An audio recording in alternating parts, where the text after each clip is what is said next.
the United States Postal Service working well and properly. The United States Postal Service has a number of important attributes about it. One of them is it resides in the Constitution of the United States. Secondly, it resides in law that has been provided and taken care of. But number three, it has to meet the needs of the American people on an evolving basis. For the past few years, we have been dealing with a postal service that, in coming out of COVID, has had a number of facts and factors that have influenced not only how it looks, but the service that it provides to people. As I became chairman of Government Operations for Government Reform and Oversight, I became acutely aware of the operations of the Postal Service that were moving down a pathway which was begun and led by the then postmaster.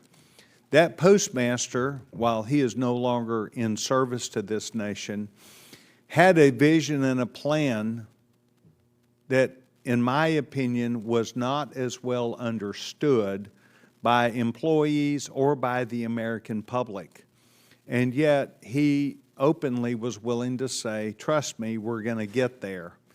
And at some point, I believe that it became important that the American people and the industry, some $40 billion worth of an industry behind it, needed to understand not only where it was headed, but how it was going to get where it was going. In December, a full year ago, I landed in Houston, Texas, to take part in an exercise whereby part of what the plan was to move from flat paper or envelopes to boxes that would be handled by the Postal Service as they were evolving their business.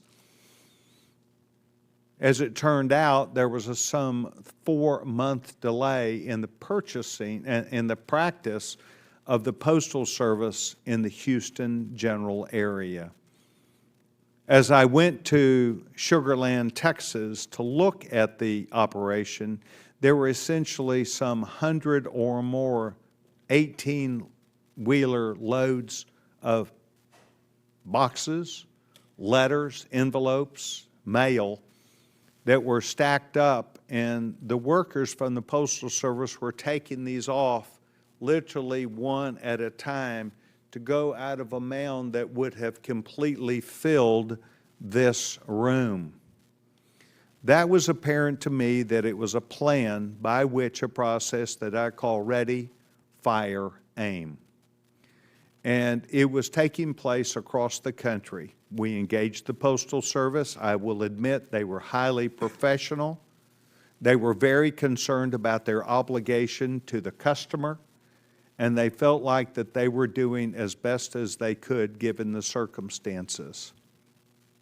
Over the past year, we have continued to engage the Postal Service and their operations, and now we find ourselves where this administration has accepted the resignation of the Postmaster General. I thank him for his service. He and I were friends, and we're still friends. But this is an operation that must find itself moving forward where more than just a few people understand what might be the direction. And there are lots of questions that abound in that effort.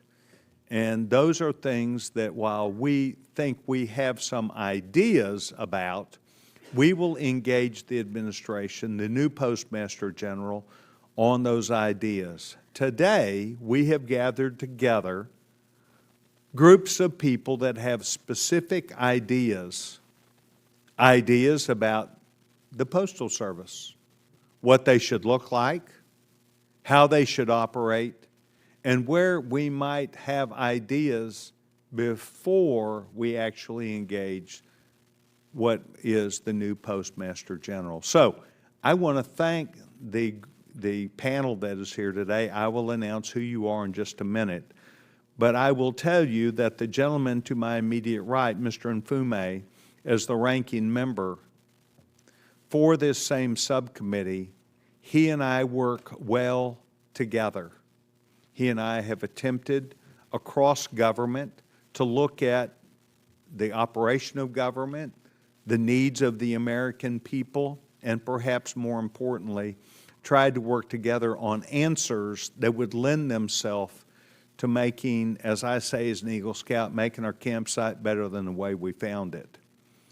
It is still upon us to listen to experts, to listen to people, not only in the post office and around the post office, but also in what I call the free enterprise system.